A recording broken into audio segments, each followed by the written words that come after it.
You ask Tiger to solve. This deals with linear equations with one unknown. The final result is x equals -3/5. Let's solve it step by step.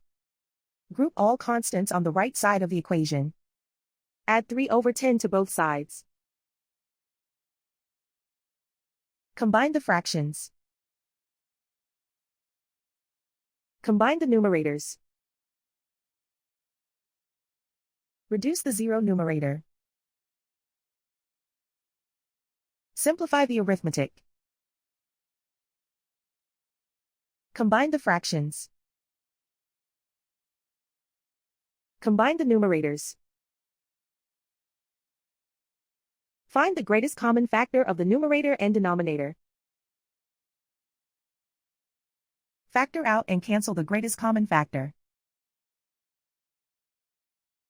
And so the final result is x equals -3/5.